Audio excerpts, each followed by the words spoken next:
sets.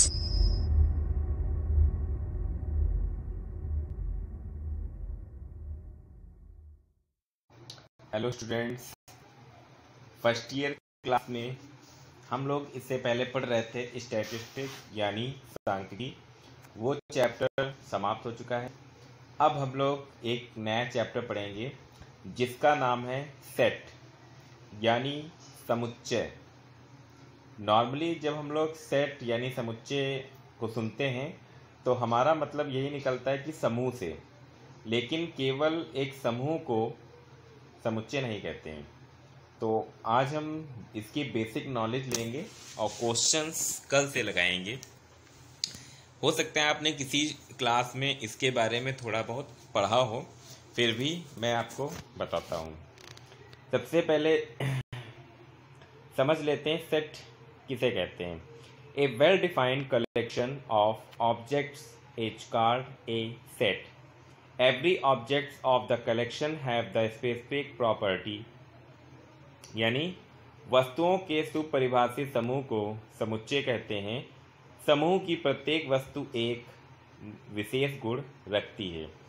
तो ये well defined यानी सुपरिभाषित का मतलब क्या है, इसको जरा समझते हैं। सुपरिभाषित जिसको अच्छी तरीके से परिभाषित किया जा सके, यानी वेल डिफाइंड अच्छी तरीके से डिफाइन किया जा सके।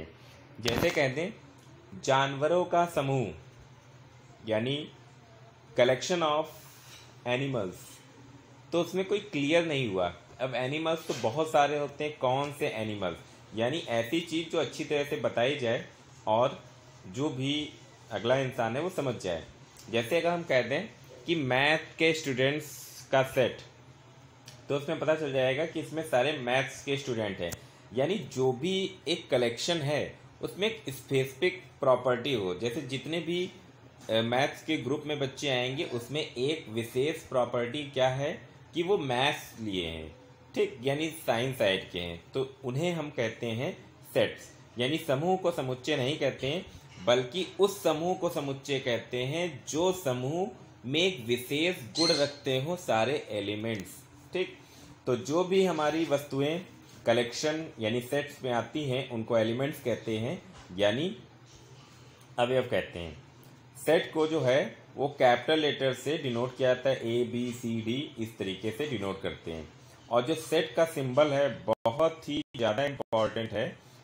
जो भी सेट में लिखा जाता है ये करली ब्रैकेट में लिखा जाता है। अच्छी तरीके से इस चीज़ को ध्यान रखें कि सेट में हम कुछ भी लिखेंगे तो वो ये करली ब्रैकेट में ही हम लोग लिखेंगे, और कोई ब्रैकेट का यूज़ नहीं होगा, केवल करली ब्रैकेट। ये सेट का सिंबल है, इसको सभी लोग अच्छी तरीके से बनाना सीख लें। बहुत से लोग क्या है सांप लहरा देते हैं, ये सांप नहीं है बल्कि करली ब्रैकेट है। ना स्मॉल ब्रैकेट लगाना है ना कैपिटल ब्रैकेट लगाना है, केवल करली ब्रैकेट से ही हम सेट को डिनोट करते हैं। जो भी एलिमेंट लिखेंगे वो करली ब्रैकेट के अंदर ही हम लोग लिखेंगे। तो कुछ एग्जाम्पल जैसे लिख रहे हैं, the set of days of a week, सप्ताह के दिनों का समुच्चय। तो सप्ताह के दिनों का समुच्चय अगर हमसे कोई कहता है तो हमें सीधे दिमाग में आ जाता है Sunday, Monday, Tuesday, Wednesday, Thursday, Friday, Saturday, ठीक। The set of all natural numbers, सभी प्राकृतिक संख्याओं का समुच्चय, ठीक। जितनी भी प्राकृतिक संख्याएं हैं, नेचुरल नंबर हैं, उनका सेट। हमसे कह दिया गया सेट नेचुरल नंबर का है तो हम जान गए कि उसमें 1 2 3 4 डॉट डॉट इन्फिनाइट तक वैल्यूज आएंगी। तो सीधी सी भाषा में आप ये समझिए कि जितने भी नंबर से रिलेटेड सेट होंगे, चाहे नेचुरल नंबर का सेट, चाहे इवन नंबर का सेट, ऑड नंबर का सेट, इस तरीके से जो भी सेट होंगे नंबर्स में वो सभी सेट्स तो होंगे ही। ये अच्छी तरीके से आप समझ लें। उसके बाद एलिमेंट्स ऑफ ए सेट, समुच्चय के अवयव। Every object in the collection which represented A set is called an element of the set. यानी समूह की प्रत्येक वस्तु समुच्चय का अवयव कहलाती है, और इनको नॉर्मली जो है सामान्यतः स्मॉल लेटर से डिनोट करते हैं, यानी कैपिटल लेटर से सेट को, और अगर कोई एलिमेंट है जो सेट के अंदर लिखा है वो स्मॉल लेटर में होगा। कभी कभी कैपिटल लेटर में भी एलिमेंट सेट के अंदर लिखे जा सकते हैं, लेकिन यूजली हम लोग नॉर्मल इसी तरह से यूज़ करते हैं। और दूसरी चीज़, let an element x is in set, यानी अगर कोई सेट ए है और उसमें कोई एक्स एलिमेंट है, यानी कोई एक्स एलिमेंट है जो कि समुच्चय के अंदर है, ठीक, यानी सेट एक दे दिया गया उसमें एक्स एलिमेंट है, तो उसको हम सिंबल के हिसाब से इस तरीके से लिखते हैं। ये जो सिंबल है इस तरीके का, जैसे सी बनाते हैं वैसे बनाएं और ई के ऐसा उसको हम बनाते हैं। तो ये सिंबल है बिलोंग्स का, इसको क्या करते हैं, बिलोंग्स। इसका मतलब है कि x बिलोंग्स ए, यानी x जो है वो ए में बिलोंग कर रहा है, ठीक। तो सिंबल में हम इस तरीके से डिनोट करेंगे। उसके बाद है रिप्रेजेंटेशन ऑफ ए सेट, समुच्चय का निरूपण, यानी समुच्चय को किस तरीके से निरूपित करते हैं। तो समुच्चय को निरूपित करने की दो विधियां होती हैं। सबसे पहली है रोस्टर या टैबुलेशन मेथड, हिंदी में रोस्टर या तालिका विधि। तालिका विधि, सारणी विधि, सारणीयन विधि एक ही बात है, ठीक। तो रोस्टर या टैबुलेशन मेथड, हिंदी में रोस्टर या तालिका विधि। तो सिंपल सा मैं आपको बताता हूं कि इसमें जो भी सेट होगा उसके जो भी एलिमेंट होंगे वो सेट के अंदर कॉमा लगा लगा के लिखे गए होंगे, जैसे ये लिखा गया है। जैसे क्वेश्चन दे दिया गया कि set of the set of vowels in English alphabet, अंग्रेजी वर्णमाला के स्वरों का समुच्चय। तो अंग्रेजी वर्णमाला के स्वरों का समुच्चय, तो हम जानते हैं कि अंग्रेजी वर्णमाला में कौन कौन से स्वर आते हैं, यानी वॉवल्स आते हैं, ए ई आई ओ यू। तो मान लिया सेट ए है, तो सेट के अंदर जो भी एलिमेंट आएंगे उनको लिख देंगे कॉमा लगा लगा के। तो ए ई आई ओ यू, लेकिन सेट के अंदर लिखा है इसलिए स्मॉल लेटर में लिखेंगे। यानी जो भी सेट दिया गया होगा उसके एलिमेंट्स यानी अवयव को हम सेट के अंदर यानी करली ब्रैकेट के अंदर कॉमा लगा लगा के लिखते हैं। ये हमारी कहलाती है तालिका विधि यानी रोस्टर विधि, ठीक। एक चीज और समझ लें कि अगर कोई एलिमेंट एक से ज़्यादा बार आया है तो उसको सेट में एक ही बार लिखते हैं। जैसे सपोज करिए कि जैसे क्वेश्चन आपको ये दे दिया जाए,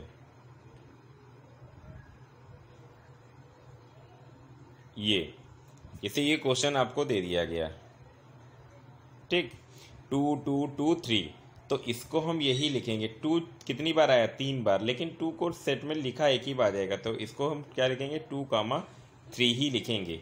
यानी सेट के अंदर अगर एक से ज़्यादा बार कोई एलिमेंट लिखा गया है तो उसको एक ही बार लिखते हैं। दूसरी चीज़, सेट के अंदर अगर कोई एलिमेंट है तो उसमें ऑर्डर का कोई फ़र्क नहीं पड़ता है, चाहे सेट के अंदर हम लिख दें 2,3 और चाहे लिख दें 3,2 सेट के अंदर, यानी सेट के अंदर एलिमेंट का सीरियल से कोई फर्क नहीं होता है। सेकंड है सेट बिल्डर मेथड, यानी समुच्चय निर्माण विधि या इसको नियम विधि भी कहते हैं। इसमें क्या होता है, जैसे हम लोगों को समझ में ही आ रहा है, नियम विधि यानी निर्माण विधि, बिल्डर मेथड यानी जो भी सेट दिया गया है उसके जो एलिमेंट हैं उसकी जो मेन प्रॉपर्टी है। जैसे अभी हम लोगों ने पढ़ा था कि जितने भी एलिमेंट सेट में होते हैं उसमें एक स्पेसिफिक प्रॉपर्टी होती है, तो हमें उस स्पेसिफिक प्रॉपर्टी का जिक्र यहाँ पर करना होगा। जैसे एक एग्जाम्पल है the set of all natural numbers, ठीक, the set of all natural numbers ये सेट है, इसको हमें लिखना है तालिका समुच्चय निर्माण विधि में यानी सेट बिल्डर मेथड में। तो किस तरीके से लिखेंगे समझिएगा। तो कैपिटल ए इक्वल सेट का सिंबल बनाएंगे, तो सेट का सिंबल बन गया। फिर लिखेंगे एक्स सच दैट एक्स, इसे क्या लिखेंगे, एक्स सच दैट एक्स। ये जो दो इस तरीके के सिंबल बने हैं इसका मतलब क्या होता है, सच दैट, ठीक। इसका मतलब ये नहीं कि वो जैसे टाइम में लिखा होता है, वो नहीं, एक्स सच दैट एक्स।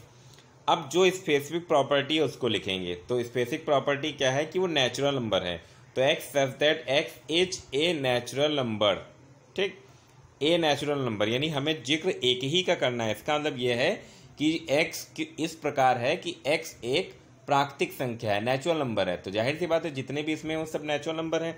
अगर कोई कंडीशन होती है तो कंडीशन जैसे कह दें कि 1 से 9 तक नेचुरल नंबर, तो हम लिख देते x such that x is a natural number और फिर कॉमा आगे लगा देते और फिर लिख देते एक्स लेस देन 10, क्योंकि 9 तक है यानी 9 तो आएगा लेकिन 9 के आगे नहीं जाएगा, तो एक्स लेस देन 10 यानी कंडीशन है, तो इस तरह से लिखेंगे। सेकेंड एग्जाम्पल है ए इक्वल 1 4 9 डॉट डॉट, तो अब हमें ये पढ़ के समझना पड़ेगा कि इसमें क्या है। तो x सच दैट x, देखिए 1 4 9, ये क्या है, 1 का स्क्वायर है, 4 2 का स्क्वायर है, 9 3 का स्क्वायर है, यानी इन तीन को देखने से पता चल रहा है कि नेचुरल नंबर के स्क्वायर लिखे हैं। तो x such that x is a square of natural number, चूंकि डॉट डॉट है यानी आगे भी हैं, तो इसमें हम वो नहीं लिखेंगे कि कहाँ तक। चलिए आगे देखते हैं। अब कुछ इम्पॉर्टेंट सेट ये मैंने यहाँ पे लिखे हैं जो कि नॉर्मली यूज़ होते हैं, तो उनको अच्छी तरीके से हम समझ लें। अगर कहीं पर z प्लस या i प्लस लिखा है तो उसका मतलब होता है पॉजिटिव इंटीजर का सेट, यानी धन पूर्णांकों के समुच्चय को i प्लस या z प्लस से डिनोट करते हो। हम ये भी जानते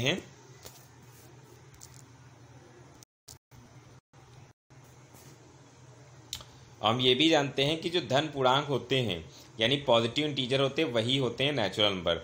तो i प्लस या फिर z प्लस से हम धन पूर्णांकों के समुच्चय को डिनोट करते हैं यानी पॉजिटिव इंटीजर से, और उसमें क्या आता है 1 2 3 4 डॉट डॉट। फिर है सेट ऑफ होल नंबर, पूर्ण संख्याओं का समुच्चय। तो हम जानते हैं कि पूर्ण संख्याओं का समुच्चय को हम w से डिनोट करते हैं, होल नंबर यानी w, और इसमें क्या आता है नेचुरल नंबर और जीरो भी, तो 0 1 2 3 dot dot. Set of negative integer, ऋण पूर्णांकों का समुच्चय, इसको i माइनस या z माइनस से डिनोट करते हैं, और इसमें जो नेचुरल नंबर हैं उनको नेगेटिव साइन के साथ लिखा जाता है। सेट ऑफ रैशनल नंबर, तो परिमेय संख्याओं के समुच्चय को कैपिटल Q से डिनोट करते हैं। अब पता है कि परिमेय संख्या क्या होती है जो P/Q के रूप में लिखी जा सके, और Q डज नॉट इक्वल 0। फिर सेट ऑफ रियल नंबर, वास्तविक संख्याओं का समुच्चय, कैपिटल R को रियल नंबर का सेट लिखते हैं, और जितनी भी नंबर्स आते हैं वो सब रियल नंबर के में ही आते हैं। सेट ऑफ इंटीजर्स, पूर्णांकों का समुच्चय, तो पूर्णांकों का समुच्चय यानी इंटीजर नंबर का सेट, इसको कैपिटल I या Z से डिनोट करते हैं। इसमें पॉजिटिव इंटीजर, नेगेटिव इंटीजर और जीरो भी आता है। तो आज मैंने आपको बताया कि सेट किसे कहते हैं, सेट को किस सिंबल से डिनोट करते हैं, सेट को डिनोट करने के दो मेथड, रोस्टर मेथड और सेट बिल्डर मेथड, और कुछ स्पेशल सेट जिसको हम किन किन सिंबल से डिनोट करते हैं। अब कल हम लोग इसके क्वेश्चन आंसर लगाएंगे। आई होप कि आपको अच्छी तरह से समझ में आया होगा सेट के बारे में। Thank you.